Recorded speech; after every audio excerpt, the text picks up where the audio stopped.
Guys, we are now on the fourth floor. They told us to start the fourth floor for Unidad, the World's Game, which is the FIFA exhibit for the World Cup 2026. That's the first time that 3 countries is hosting it. So the United States, Canada, and Mexico. So this is exciting. So Kat, why don't you walk us around? This is pretty cool looking over here. You can feel the hype right there. Are you ready? And you know what we're about to sing.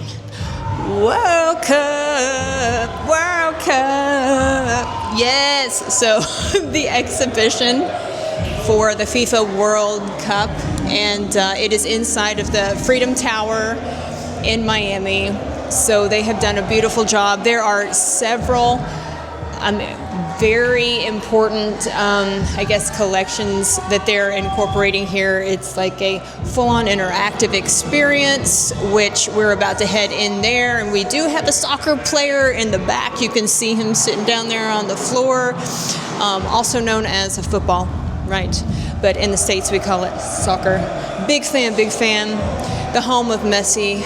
Here we are in Miami. Also, they have something that I have heard of. It's called the Rainbow Jersey Room, where they have cataloged all of the World Cup jerseys of all of those countries that have played, and it's in this beautiful display case. So we're heading there to check that out. Anything else that you've heard of that's super cool here? Just the timeline, right? And I think that this exhibition has been around for 10 years is what I've read. So for all of you soccer fanatics out there, it's about time. World Cup, right? Right, Christian? Let's go. Wow. So these are all the winners for the last few championships. There's our boy right there, Leo.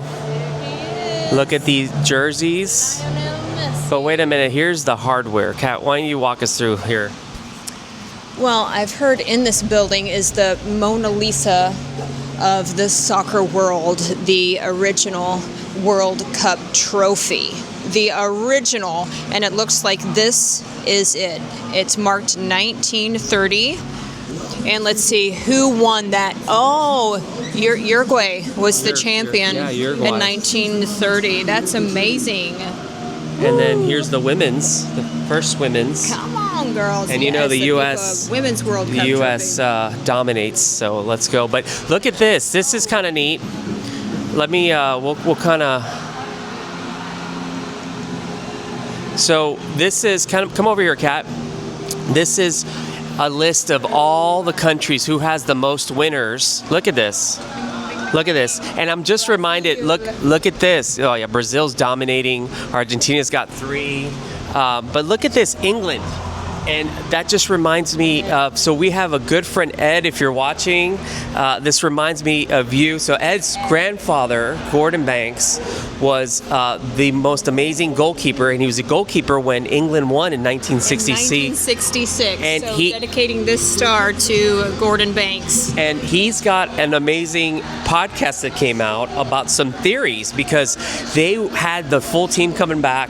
They were getting ready for the 1970 World Cup, which I believe was in Mexico, and their star player got arrested, and their goalkeeper, which was his grandfather, became ill and couldn't play. And so they think there was some foul play, and actually that's the name of his podcast. So it's a 4-part series called Foul Play. Go check it out. You will not be disappointed. Ed, can't wait to see you and the family. So thinking about you guys here. All right, guys, and here's some of the memorabilia from the 1930s when Uruguay won. There's the medal. Here's what the jerseys looked like back then. Isn't it amazing? It's more like a knit shirt, kind of like a rugby style. Yeah. But then you see all of the crests and the logos and probably the sponsorships, right, coming into the designs later. But it was very practical. It looks like they needed stuff for warmth, depending on where they were playing, what country.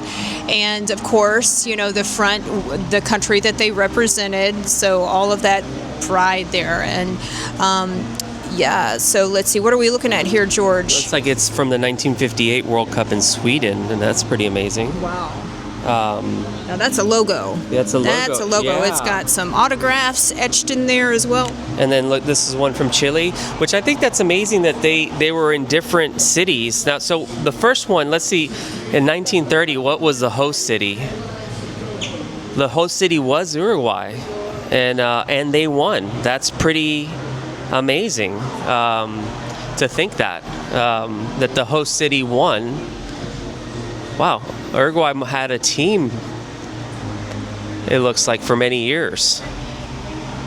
Who would have thought? There's England. Roger Hunt. Look at the ball. As Kat's showing our soccer star over here, our football star. They're shy, but look at these amazing. There's Argentina. You see these balls from the 90s. Yeah, and now you see in the 90s where the fashion changes a little bit because you've got sponsorships starting to happen, right? So you can see some of the stripes. This was an Adidas sponsored team. Clearly you've got Nike there, and then as you continue on, it looks like Adidas rules the soccer world as far as their jersey sponsorships. There's the ball. There's 2015 Canada ball. It's amazing. Do they have the infamous ball that everybody thought was like rigged? Amazing. Amazing to see all the. There's the Japanese. Japan Football Union. Our son's really into anime of Japanese soccer right now called Blue Lock. There's Spain. Wow. And then they have the host for the Club World Cup, which was here, but then also for the World Cup, which is all three, like we mentioned earlier.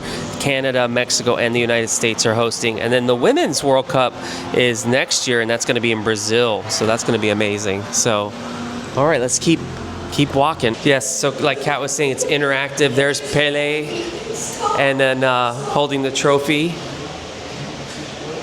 So this section's real interactive, real techie. This is all the kids are here, just kind of seeing like around, and they got a VR.